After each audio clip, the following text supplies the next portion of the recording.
petit rappel pour ceux qui se poseraient la question clairement de savoir ce qu'est l'UX. Donc, qu'est-ce que l'UX? Alors, tout d'abord, l'UX, ça veut dire User Experience. Ok. Donc, c'est la perception et le ressenti d'un individu dans un contexte d'interaction avec un produit ou un service. Donc, ça peut être une interaction homme-machine, quand un humain est devant un ordinateur, ou ça peut être un contexte d'interaction homme-homme. Par exemple, quelqu'un qui est au guichet de la banque, c'est une interaction. Donc cette expérience, par nature, elle est subjective parce que c'est un processus psychologique. Donc forcément, il y a des biais et énormément de choses à prendre en compte. Ce concept, en fait, il a été poussé dans les années 90 par Donald Norman. C'est un peu le papy de l'UX, il a 83 ans. C'est lui qui a monté Norman et Nielsen, s'il y en a qui connaissent. Et surtout, à la base, il est psychologue cognitiviste et il a théorisé l'action et la perception comme une suite d'expériences. Et en fait, il était tellement impliqué dans la manière de décomposer l'expérience qu'il a été recruté par Steve Jobs dans les années 80 pour être UX Experience Architect chez Apple. Et il a notamment contribué à vulgariser la théorie de l'affordance. Est-ce que tout le monde sait ce qu'est l'affordance? Alors, l'affordance, c'est une boucle de perception-action qui explique à l'utilisateur comment il doit se conduire devant un produit. Donc, quelque part, c'est la capacité d'un objet à susciter son propre usage. Si vous êtes devant une porte et que vous avez un push au milieu, vous savez qu'il faut appuyer. Si vous avez une poignée, vous savez qu'il faut la tirer vers le bas. Par extension, sur un site web, un call to action, vous savez que si vous cliquez dessus, ça va déclencher une action ou qu'un lien va ouvrir une page ou un contenu. Donc pour revenir sur les bases de l'UX, on entend un peu tout et rien au sujet de cette discipline, qui n'en est pas une à proprement parler. On a beaucoup de méthodologies dans l'UX, mais il n'y a pas vraiment une discipline propre pour l'UX. Mais ce qu'on sait, c'est que c'est à la croisée de l'ergonomie des interfaces homme-machine, donc le web par extension, des sciences cognitives, parce qu'avec les sciences cognitives, on a appris beaucoup sur la perception, le raisonnement, qu'est-ce qui fait la mémoire, le jugement, etc. On tire beaucoup d'enseignements aussi du design de produits parce que forcément, il y a un moment où on se demande comment utiliser un produit et est-ce qu'il est utile et utilisable. L'accessibilité, pourquoi? Parce qu'on met un peu l'utilisateur au centre de la démarche et du coup, quel que soit le contexte, je ne sais pas si vous connaissez la blague, mais tous handicapés avec le mobile, puisque quand on est en train de regarder un contenu sur mobile, on a un petit écran qui est restreint, parfois il y a de la luminosité qui fait que du coup on voit mal les contenus. Donc l'accessibilité, c'est très important dans l'UX. Et surtout, on l'oublie trop souvent, parce qu'on pense que c'est une discipline pour gens un peu perchés, le marketing, parce que business is business. Donc le marketing et le web marketing, c'est une composante très importante dans l'UX. Donc, voilà, ça y est. Donc je voulais revenir vite fait sur la temporalité de l'UX, parce qu'en fait, une expérience, ça s'étire dans le temps, ça provoque un souvenir qui va laisser une trace plus ou moins longue. Et globalement, si on parle simplement des sites e-commerce, il y a une temporalité de l'UX qui s'étend de avant l'achat jusqu'à très longtemps après l'achat. Donc avant l'achat, finalement, si on met ça dans des silos, on va voir que avant l'achat, on a toute la stratégie d'acquisition qui fait que on va déployer de la command offline, des emailing, des campagnes sur les réseaux sociaux, du SEO, enfin plein de choses qui vont faire que les gens vont arriver sur le site. Une fois qu'ils sont sur le site, il faut leur proposer une expérience qui les séduise pour les garder et qu'ils soient contents. Cette expérience ressentie, c'est seulement ce qui se passe lorsqu'ils sont sur le site. Mais ça, en post-achat, ça peut être complètement détérioré par une expérience, par exemple, désastreuse de livraison. Vous commandez sur un super site, on vous promet une livraison en 2 jours, vous recevez votre colis 2 mois après, il est cassé et votre objet, vous ne pouvez pas vous en servir. Alors dans ce cas-là, tous les efforts que vous avez mis sur votre site, en fait, ils ne servent plus à rien. Donc, après l'achat, c'est hyper important de tenir compte du fait que dans l'UX, on va penser à la stratégie de revisite. Et enfin, en toute fin d'expérience, on a longtemps après l'achat la stratégie de fidélisation où finalement on va se dire qu'on a une bonne stratégie de fidélisation si on sait que l'utilisateur, par défaut, quand il a besoin de commander un produit, il va revenir sur votre site. Alors là, on a gagné. Ah. Bon. Donc pour revenir sur les champs d'action de l'UX, je pense que vous avez tous à l'esprit la partie tout en bas à droite qui est l'UX design, où finalement on va modéliser des workflows, des parcours pour les utilisateurs, où on va faire des prototypes dynamiques. Là, on va pouvoir jouer un petit peu avec des wireframes, des maquettes. Bon, très bien. En vrai, ça, c'est un quart de l'UX. L'UX, ça démarre bien avant.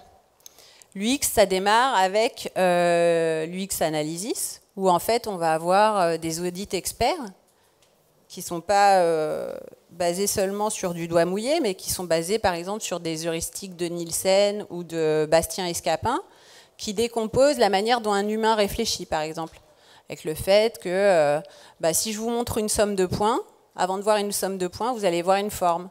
Donc tous ces principes-là, finalement, qui sont scientifiques et qui sont issus de la recherche, ils sont définis dans des grilles qui nous permettent déjà d'auditer, d'un point de vue expert, en fait, les sites. Ensuite, on conduit des audits data-driven, où là, on va les regarder de manière pragmatique avec des outils de web analytics, ce que font les gens pour de vrai dans le site.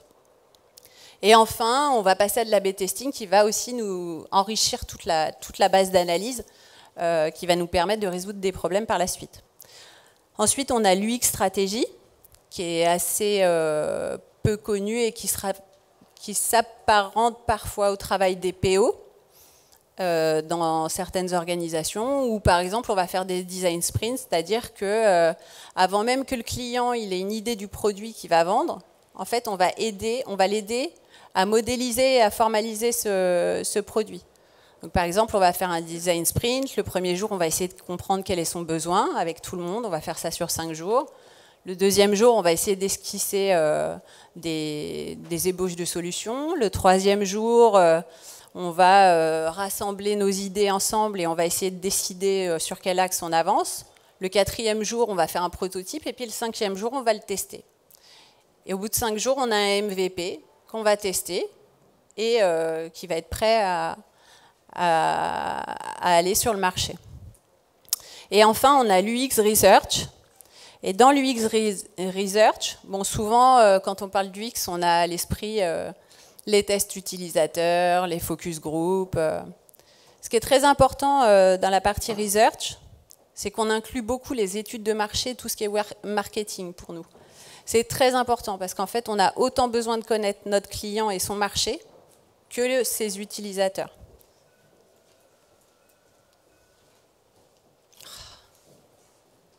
Voilà. Alors, qu'est-ce que c'est l'UX ? Comme disait Steve Jobs, c'est pas seulement ce à quoi ça ressemble, c'est pas seulement le look et l'aspect visuel, c'est surtout comment ça marche.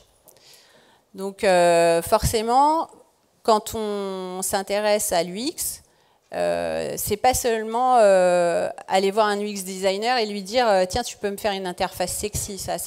En fait, ça a zéro sens pour nous, quoi.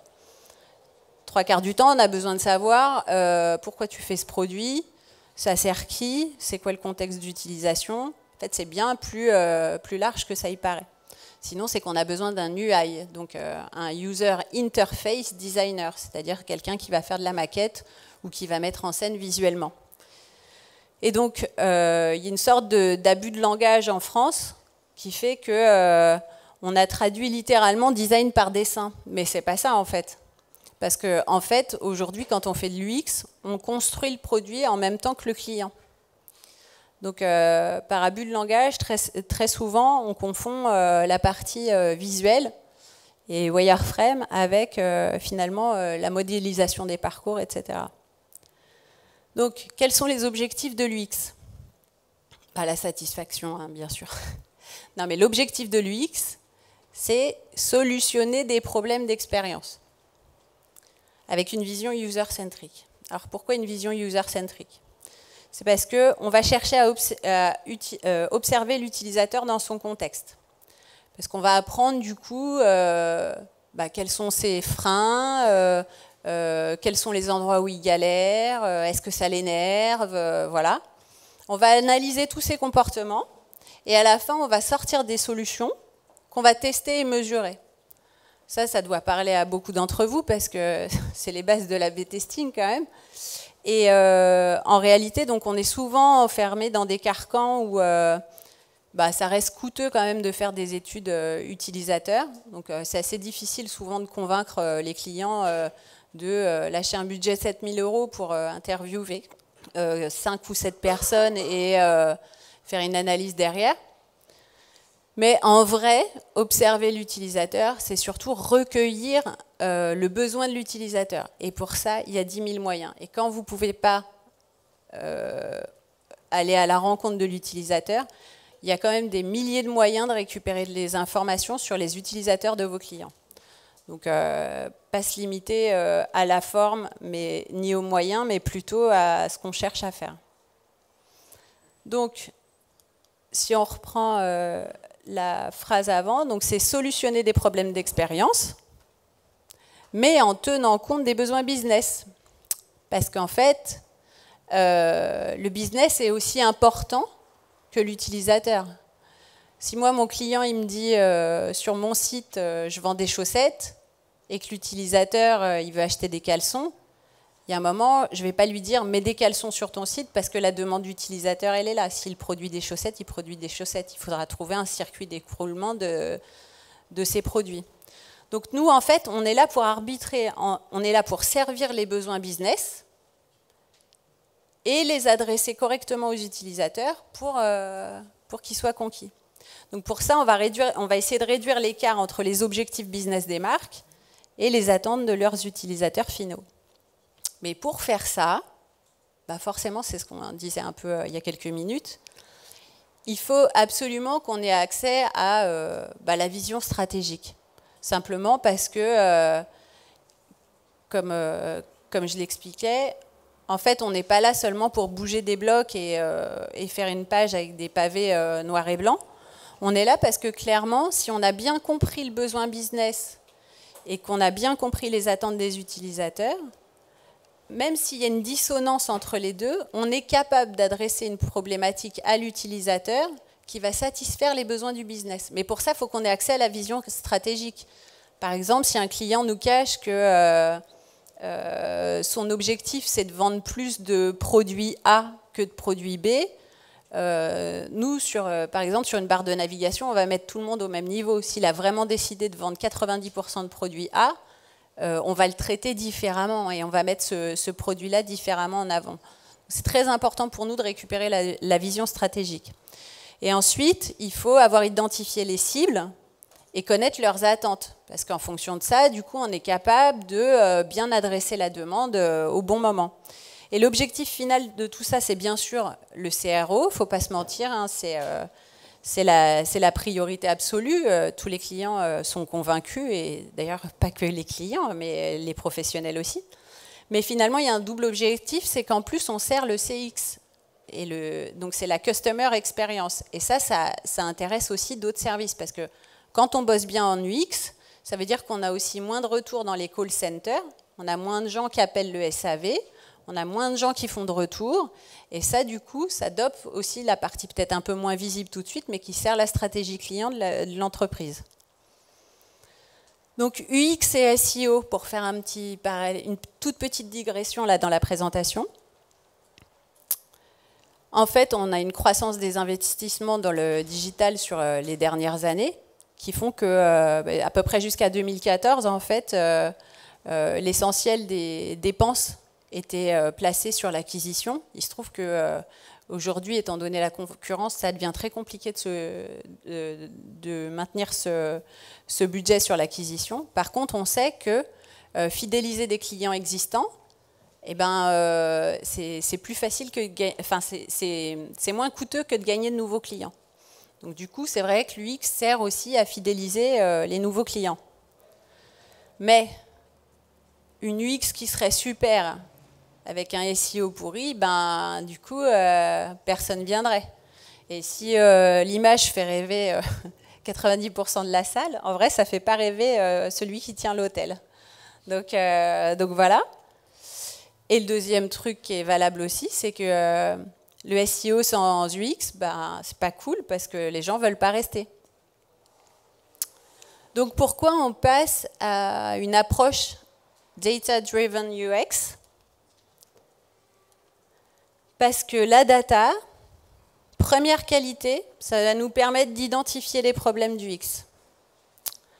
C'est-à-dire, on va comprendre comment les gens ils agissent réellement, puisqu'on est capable d'observer avec les outils d'analytique leur comportement précis sur le site. Et c'est surtout qu'on va savoir où et combien. La limite du user-centric et des anciennes méthodes UX, c'est quoi? C'est que pour faire un panel, déjà, vous allez sélectionner. Vous allez dire, moi, je veux un client qui a entre 35 et 45 ans, qui a 2 enfants, 3 chiens et qui habite la banlieue lyonnaise. Bon, très bien, mais déjà, vous avez choisi, en fait. Comme vous avez choisi, vous avez biaisé la représentativité. Ensuite, le milieu écologique, c'est quoi? C'est le fait de réaliser l'action sans interaction de l'environnement autour, c'est-à-dire en conditions naturelles. Un outil de web analytique, quand il fonctionne et qu'on récupère les comportements des utilisateurs, on peut se dire qu'on a peut-être quelqu'un qui est en train de boire une bière et manger des chips derrière son ordi, et c'est ce comportement qu'on récupère, et donc ce comportement-là, il est 100% naturel. Ensuite, le nombre d'utilisateurs. Quand on est en quali, 5 à 7 utilisateurs, c'est plutôt pas mal. On peut monter jusqu'à 12, mais c'est beaucoup de travail. Et là, si on mène une étude sur un mois, on peut récupérer 3, 4, 500 000 utilisateurs, 500 000 sessions. Du coup, on a un pouvoir et une force qui est sans pareil. Bien sûr, on évite les biais aussi qui sont liés au fait de dérouler des scénarios auprès des utilisateurs, etc. Et puis des parcours qui sont types où on a déjà, nous, une ébauche de solutions et finalement, on veut seulement tester si ça passe ou pas. Donc vraiment, la data, ça nous aide à identifier précisément où se trouvent les problèmes et combien de personnes ça affecte. Le deuxième point fort de la data, pour l'UX, c'est que ça permet de prioriser les problèmes. Donc là, en fait, on échappe à tous les conflits d'intérêts, les conflits politiques dans les entreprises, où il y a la direction marketing qui veut absolument remonter ce bloc inutile et jamais lu en premier écran de la page, parce que simplement, ils pensent que c'est comme ça que ça doit être. Donc là, ça, c'est fini, en fait. La data, ça permet exactement de dire quel contenu est consommé, comment il est consommé, est-ce qu'il performe, etc. Donc, dès lors qu'on a identifié en première étape les chantiers, on va être capable de leur donner une sorte de note en fait, qui va nous permettre de dire si ce chantier est prioritaire en termes de conversion, c'est-à-dire est-ce qu'il va ramener de la conversion ou pas. Donc ça nous permet de faire des roadmaps qui sont réalistes et avec un vrai potentiel d'amélioration. Alors juste, je vous explique quand même le HIPPO. Donc le HIPPO, c'est Highest Paid Person Opinion, et c'est un terme anglais très répandu en marketing, notamment pour expliquer que c'est un peu toujours la secrétaire ou le dernier qui a parlé qui a raison, qui demande que le bouton soit rose. Et donc la data, ça vise vraiment à supprimer cette subjectivité. Et enfin, la data, ça permet de mesurer ce qu'on fait. Parce qu'en UX, old school, encore, on met en ligne, et puis après, une fois que c'est en ligne, c'est en ligne. On va faire quelques tests utilisateurs dans le meilleur des cas, mais on n'aura pas un retour très précis sur ce qu'on a gagné. On n'aura pas de retour business sur combien de points ça a ramené de conversion, etc. Donc là, typiquement, c'est vrai que c'est quand même pratique de savoir si, à titre personnel, si son travail est utile, et puis surtout, ce que ça a ramené en termes business et en termes de satisfaction client. Donc ça permet de pousser des solutions plus performantes. Et donc le bonus track, c'est que finalement, la data, ça permet de décider et de convaincre. on est tous dans des jobs où on a besoin de convaincre. En fait, on a passé l'ère de la subjectivité, on peut vraiment plus considérer que sur un argumentaire théorique ou un sourire, on peut faire passer des idées. La data, c'est vraiment là pour nous aider à faire prendre les bonnes décisions.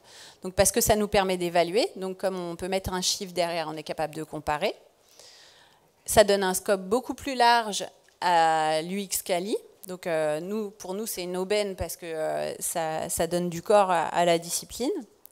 Ça permet de baquer les hypothèses de solutions, c'est-à-dire que on n'imagine pas des solutions au doigt mouillé, on fait d'abord une analyse, on regarde à combien ça affecte une population, on regarde les pistes d'interprétation et en fonction de ça, on va faire des hypothèses qui vont nous servir à imaginer les solutions. Et surtout et avant tout, ça nous aide à décider plus vite et de manière objective.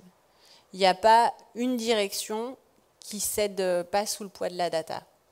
Ou quand c'est le cas, ils en prennent la décision de manière ouverte. Donc data plus UX, histoire d'amour. Les coûts d'acquisition, comme on disait, ont un peu explosé. Et aujourd'hui, nos clients, ils ont vraiment besoin de se différencier de leurs concurrents. Ça, c'est le point d'orgue de toutes les boîtes aujourd'hui. C'est vraiment, il faut se différencier des concurrents à l'intérieur de son marché. Et il y a une autre chose qui va dans notre sens et qui montre qu'on a quand même un peu avancé depuis quelques années dans le web, c'est que Madame Michu n'existe plus. Je ne sais pas si vous connaissez Madame Michu. Madame Michu, c'était l'archétype de la soixantenaire qui n'aime pas le téléphone, qui n'a pas Internet, qui n'a pas de câble, qui n'y connaît rien en rien, qui est technophobe au possible. Aujourd'hui, Madame Michu n'existe plus parce que, en fait, le taux d'appropriation des tablettes, donc iPad, etc., est particulièrement fort chez les seniors, par exemple. Et les seniors, aujourd'hui, ils ont des mobiles, etc. Donc, même les plus technophobes, aujourd'hui, cette population est tend à disparaître, en fait. D'autant qu'on a parallèlement les enfants qui se mettent très tôt aux terminaux numériques. Donc, aujourd'hui, les technophobes n'existent presque plus. Donc pourquoi mixer data et UX? Parce que quelque part, en fait, vous allez récupérer des chiffres, mais on peut faire dire n'importe quoi à un chiffre. Un chiffre sorti de son contexte, en fait, ça n'a aucune valeur. Et c'est peut-être aussi dangereux que d'émettre un avis un peu au doigt mouillé. Donc en fait, si on arrive à réconcilier la puissance de la machine sur l'analyse et la compréhension humaine grâce à l'UX, qu'on a des raisonnements, de la perception des gens, etc., alors on est capable de solutionner des problèmes. J'ai mis la photo d'Alan Turing parce que tout le monde sait qui c'est, le constructeur de la machine Enigma qui a servi à décoder les messages des Allemands pendant la guerre et qui finalement a permis de gagner la guerre. Hein. Mais c'est surtout parce que quelque part, c'est le père fondateur de la philosophie informatique, alors, en termes conceptuels. Et il a fait vraiment le parallèle entre la machine et le cerveau. Le fait que l'ordinateur, c'était le hardware, un peu comme le cerveau, qui est donc physiquement là. Et puis après, il y avait des softwares, donc des systèmes d'exploitation, etc. Un peu comme nous, on va avoir la conscience, le jugement, le raisonnement, etc. Donc ça a été un des premiers à faire le parallèle.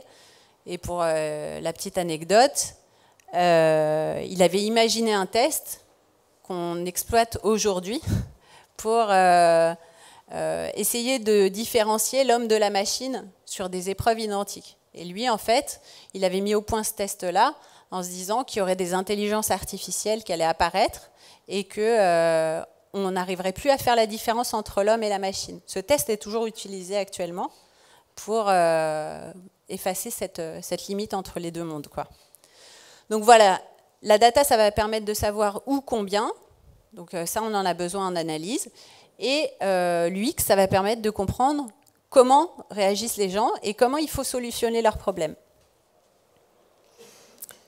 Donc on a une complémentarité entre le quanti et le quali, qui fait que sur les analytics, en fait, nous, ce qu'on va chercher à regarder, c'est quoi.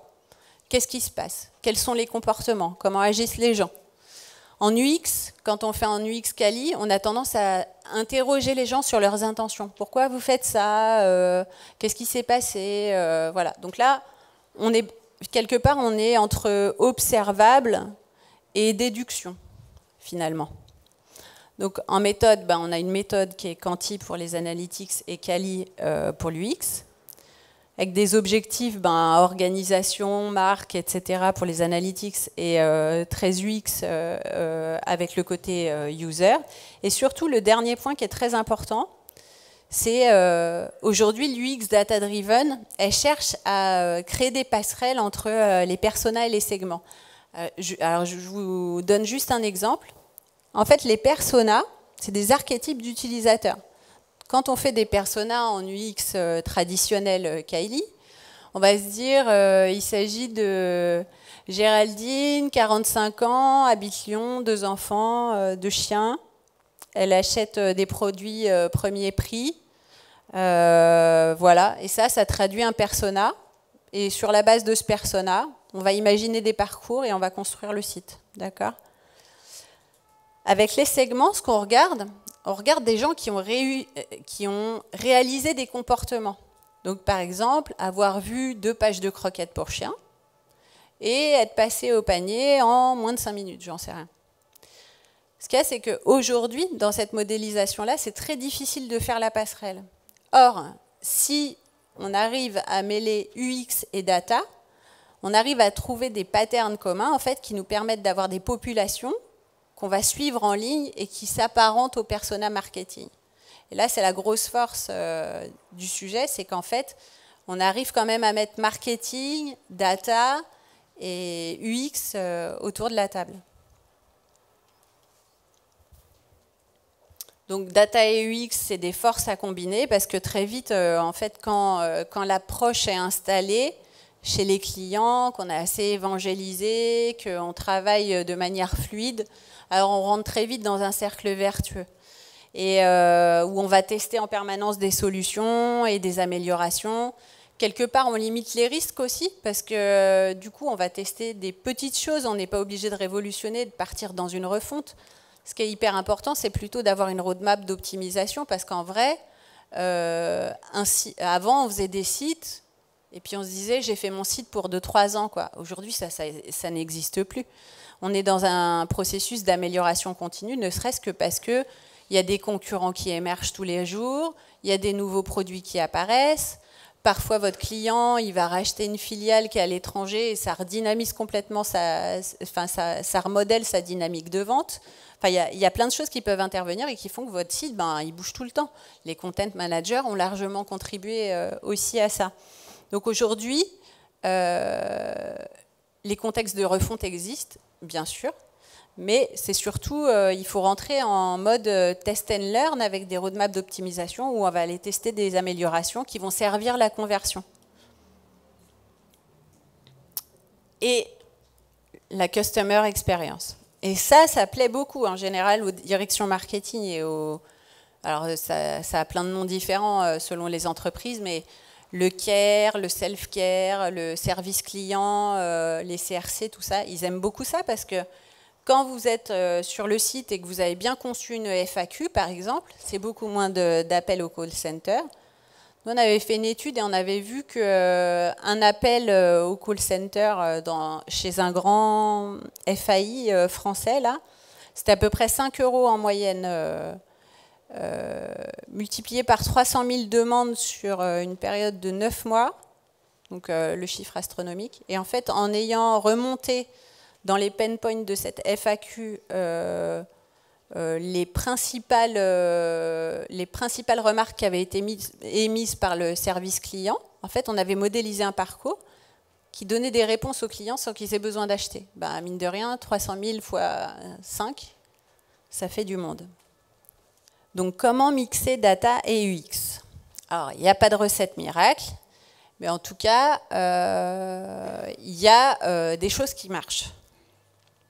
Donc déjà, le premier truc, c'est éviter de prendre des outils qui vont vous abrutir sous la data.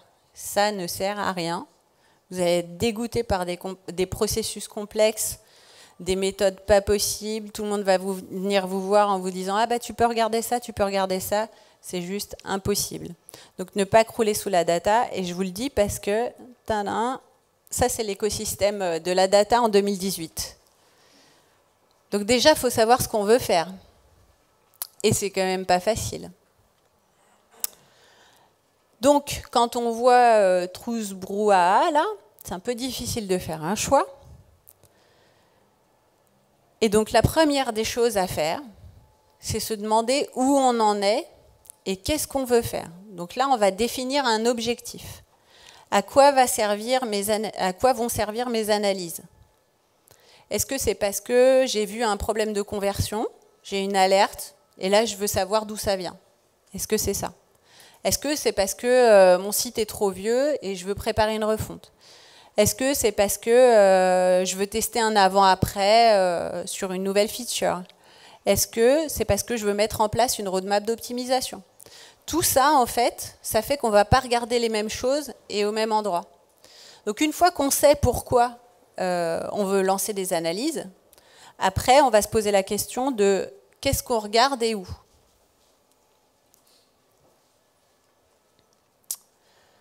Donc, comment choisir le bon outil? Alors là, il n'y a pas de recette miracle encore. Ça dépend de beaucoup de facteurs. Ça dépend de, pour ceux qui sont chez l'annonceur, comment vous êtes staffé. C'est-à-dire, est-ce qu'il y a une ressource en interne qui est capable de prendre en main le pilotage d'un outil data à temps plein? Ou est-ce que finalement cet outil-là, il est partagé sur 4-5 personnes et en vrai, vous n'avez pas plus de temps qu'auparavant pour en plus manipuler un outil supplémentaire? Donc, ce qui est sûr, c'est qu'il faut viser des outils qui sont complémentaires et qui procèdent du même pattern de data pour que vous puissiez comparer les résultats que vous obtenez. Mais si vous voulez aller de l'analyse au passage à l'action, c'est-à-dire la mise en prod ou la B-test, selon, là, je vous ai mis 2 exemples que j'ai testés, avec par exemple un Google Analytics pour tout l'aspect conversion, identification des problèmes de parcours, etc. Un Hotjar, alors je ne sais pas si vous connaissez, mais c'est un logiciel qui permet d'afficher des cartes de chaleur avec visuellement ce qui se passe sur le site, et puis du user testing. Bien sûr, si vous n'avez pas trop de problèmes financiers et que vous travaillez pour des grands comptes, vous pouvez aussi mixer un Google Analytics pour vraiment la vision conversion business high level, avec un Content Square qui va vous permettre d'identifier dans le parcours quel est le problème et quel est le composant qui a déclenché le problème. Et après, faire de l'A/B testing pour aller mesurer votre solution. Donc, pas se perdre dans la data. Vraiment, prendre le réflexe d'y aller tous les jours, mais vous ne perdez pas dans les analyses. Et surtout, c'est ça ce que je voulais vous montrer. Donc, la zone rouge, là, ce qui est très important et facile à mettre en place, c'est ce que nous, on appelle le « just fucking do it ». C'est-à-dire, vous n'avez pas besoin de mener une analyse data-driven pour mettre en place des choses de bon sens. Vous avez un bouton sur mobile qui fait 20 pixels de haut, vous avez 90% de chances que le mec il clique à côté. Donc ça, vous le mettez à 44 pixels, vous n'avez pas besoin d'un accord de la DSI ou d'une analyse data-driven. Et vous avez l'opposé qui est le FBI, donc la fausse bonne idée. C'est ce qui est peu important et complexe à mettre en place. Et pour tout ce qui est blanc, par contre, il vous faut, ça c'est la roadmap, et il faut des datas pour aller prioriser ces chantiers-là. Donc, définir des objectifs macro et micro, parce que si vous écoutez vos clients, ils vont vous dire, quand vous allez leur dire c'est quoi vos objectifs, ils vont vous dire gagner de l'argent. Donc, avoir des objectifs macro en tête avec la conversion, bien sûr, et regarder les micro-conversions, c'est-à-dire qu'est-ce qui se passe entre chaque étape. Les micro-conversions, finalement, c'est ce qu'on va demander, c'est la tâche qu'on va demander à l'utilisateur d'accomplir à chaque interface dans laquelle il se trouve. Dans une page liste, c'est cliquer sur un article pour aller en page produit. Dans une page produit, ça va être de cliquer sur l'ajout au panier. Dans le panier, ça va être s'engager dans le checkout. Voilà, c'est un peu ça qu'on va regarder. On va essayer de voir s'il y a des freins à ces endroits-là et on va les solutionner. Éviter les choses trappes avec des segments un peu raffinés, c'est-à-dire un taux de rebond à 3 secondes, est-ce que c'est pertinent par rapport à votre client? Est-ce que finalement vous ne devriez pas tester 6? Voilà. Est-ce que pour l'ensemble des analyses, vous ne devriez pas retirer les gens qui ont fait un rebond, simplement parce que du coup, ça altère un peu les statistiques que vous récupérez sur le comportement des autres? Et puis définir des segments qui ont du sens pour vos clients. Est-ce que c'est il a converti après avoir vu telle page? Si l'objectif il était de doper la vente de tel produit, je vais regarder les gens qui ont vu ce produit et qui ont fini par acheter. Donc voilà, donc à la fin, on peut avoir, je ne la commande pas, mais on a une petite liste comme ça de petits points et de métriques qu'on peut aller checker au quotidien, juste pour avoir une base en fait. Et établir une récurrence, avoir le réflexe d'aller tous les jours checker quelques KPI pour suivre la vie de son site en fait. Et donc, pour finir, voilà le top 6 des KPI à suivre. Alors le taux de rebond, même si on sait que le taux de rebond des fois ça veut rien dire parce que ça peut être bien, ou alors qu'au contraire un taux de rebond ça peut être parce que simplement la promesse elle a mal été faite. On vous a vendu des rollers à moins 40% et vous arrivez sur une page de chaussettes, vous êtes déçus. Les micro-conversions, extrêmement important parce que là, vous avez des gros leviers d'optimisation à mettre en place. Le nombre de pages par visite parce que ça présuppose de l'engagement des gens et puis ils apprennent à connaître votre site au fur et à mesure des pages qu'ils visitent. Le temps de parcours, très important la search bar. Alors, il y a une étude de Norman et Nielsen qui démontre que la majeure partie des gens qui arrivent sur une page produit passent par la search bar à un moment ou un autre du parcours. On a des clients parfois dans le middle market qui sont un peu hésitants à mettre de l'argent sur les composants de moteurs intelligents, etc. C'est jamais perdu parce qu'ils le retrouvent vraiment en termes de conversion. Donc ça, c'est des choses qu'on doit pousser. Et puis, déceler les problèmes de yo-yo. Vous êtes dans une page produit, vous cliquez sur « Ajouter au panier », puis d'un seul coup, vous arrivez dans une page, on vous demande de vous connecter ou de créer un compte. Vous n'avez rien demandé. Vous retournez en arrière parce que vous ne savez même plus ce qu'a généré en fait, l'ouverture de cette page. Donc voilà, évitez les problèmes de cette nature. Donc, conclusion. Vous ne perdez pas dans les méandres de la data. C'est-à-dire, prenez le réflexe d'aller tous les jours checker ce qui se passe sur le site.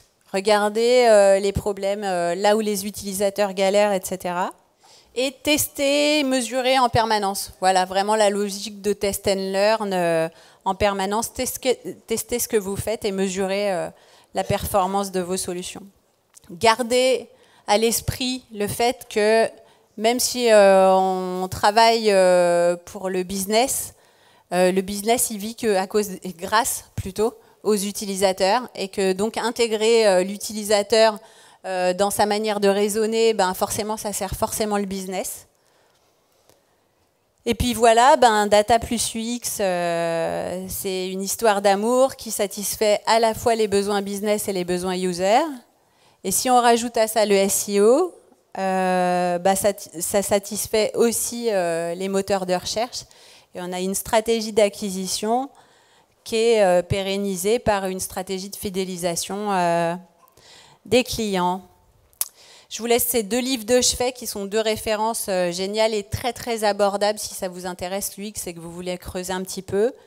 Le premier livre de Donald Norman qui est vraiment raconté comme une histoire sur la perception et la manière dont les gens fonctionnent, etc. Et le Don't Make Me Think de Steve Krug qui est vraiment génial et qui décrit en fait tout ce qu'il déteste en fait sur les lignes et qui irrite les utilisateurs. Et voilà. Merci beaucoup Ingrid.